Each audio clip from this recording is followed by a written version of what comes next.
Lewis Hamilton has just rocked the Formula One world, but not with a daring move or a pole position masterclass. No, this time it was his words that lit up the paddock. Is there a giant rift between Hamilton and Ferrari in the making? And is he regretting the move after seeing Mercedes finally rejuvenated? So what has he revealed? Why is it already trying to disrupt his Ferrari storyline? What does it tell about the current state of the SF25? Lewis Hamilton has just shaken the Formula One world once more. And his time, everyone in the paddock is talking about what he said after the checkered flag. In the aftermath of Ferrari's terrible weekend at the Japanese Grand Prix, Hamilton could not hold back. He disclosed an internal fault with his SF25 car that had been affecting his performance since the first race. And in doing so, he may have given the clearest message yet to the Scuderia. If you want to fight at the front, this must change right now. The timing of this discovery adds to its dramatic effect. We are only a few races into the season. Hamilton is still adjusting to life in red. Expectations are sky high. And yet, we're already hearing that a section of his car isn't working effectively. Something underperforming, as he phrased it. Something on his side of the garage needs to be fixed right now, not next month or later this year. Especially with another 2 races coming up in the next 2 weeks. Hamilton is not here to make up the numbers. He came to Ferrari to win. And right now, the mission is off to a difficult start.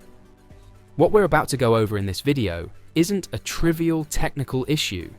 It's the most obvious indication yet that all is not well beneath the surface at Ferrari. From Hamilton's startling post-race comments to the underlying issues that appear to be hampering the SF25's development, we'll look at what went wrong in Suzuka and what it means for Hamilton, Ferrari, and the rest of this already exciting Formula One season. So have a seat, because this one is crucial. Don't forget to like, subscribe, and switch on notifications. Because if this is only the beginning of Hamilton's time at Ferrari, we're in for one of the sport's most dramatic stories in years. And believe me, you will not want to miss a second of it. Now, let's look at what Lewis Hamilton disclosed following the Japanese Grand Prix, and why it matters so much. Hamilton was unusually honest in his post-race comments after finishing 7th in Suzuka, trailing both Mercedes drivers and well off the podium pace. He publicly confessed that a specific component of his SF25 has been underperforming since the first race of the season, and, more crucially, it is a problem specific to his side of the garage. He did not exactly name the part, most likely due to internal procedures, but his tone and words made it apparent that this is not a minor issue. We're talking about a severe component or configuration issue that caused him to fall behind Charles Leclerc, who ended in 4th place once more. Hamilton himself stated, "With what I had, that's the best result I could get." Let that sink in. We're talking about a 7-time world champion who understands how to push a car to its limits, and he's telling us straight up that the car isn't allowing him to do more. Let's break that down a little more. Hamilton has trailed in both qualifying and race results across the first 3 Grands Prix. With the noteworthy exception of the sprint victory in China, which occurred under extremely special circumstances, there has been a noticeable gap in full-length Grand Prix conditions. Initially, some assumed that it was simply a matter of adaptation. Hamilton was still adjusting to Ferrari's setup, the handling characteristics of the SF25, or even communication with his new engineering staff. Hamilton's words, however, make it obvious that this is about more than just driving style. It is a technical limitation, a mechanical or aerodynamic feature that falls short when compared to what is on the other side of the garage. What makes this even more significant is that it has an impact on both qualifying pace and race day performance. In Suzuka, Hamilton stated clearly that he didn't have anything else in the car and was already extracting the maximum. He also revealed that Ferrari has been compelled to run the SF25 higher than desired, most likely as a result of his disqualification in Shanghai due to excessive plank wear. That change, raising the ride height, may have saved the team from another penalty, but it also cost them crucial aerodynamic grip, particularly in high-speed turns like those at Suzuka. And this is where things get even more frustrating for Hamilton. While Leclerc appears to be doing better with the compromised setup, Hamilton has seen higher understeer, reduced rear stability, and a smaller operating window. All of this is crucial when competing with the likes of Red Bull, McLaren, and Mercedes. He also hinted that the problem, this mystery underperforming element, has been found by the team, and he hopes it will be resolved in time for the next Grand Prix. But, as we all know from Formula One, recognizing an issue is only the first step.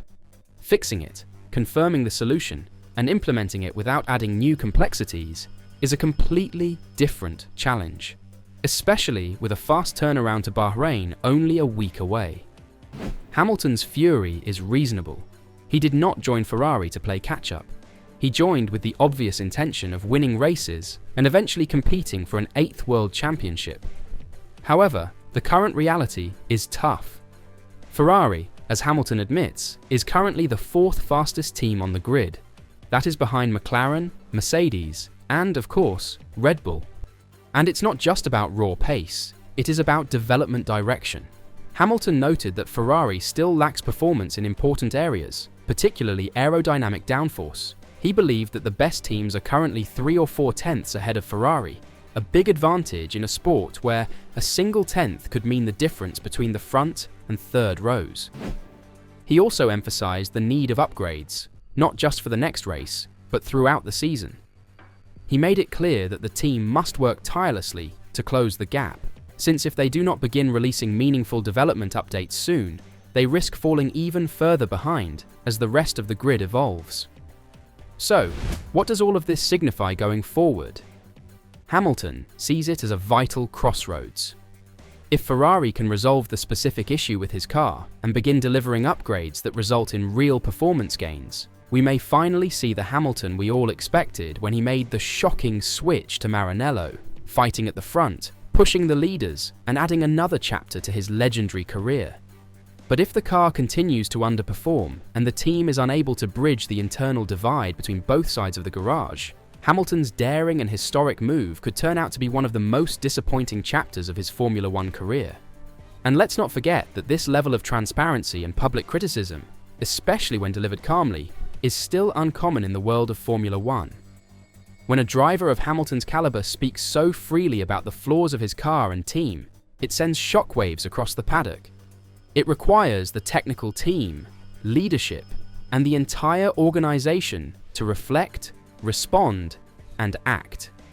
In other words, this was more than just a statement. It was a challenge. So now it's up to Ferrari. The ball is in their court. Can they provide Hamilton the tools he requires to compete? Can they repair the damage and regain the trust of one of the sport's most distinguished drivers?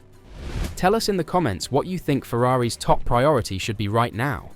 Is it an issue with the riding height? Which component is underperforming? Or a broader development strategy? And if you're enjoying this kind of honest, in-depth analysis of Formula One's most dramatic tales, be sure to like, subscribe, and turn on all notifications, because Lewis Hamilton's narrative at Ferrari is only just beginning. We will be following every twist and turn. Thank you for watching, and we will see you in the next one.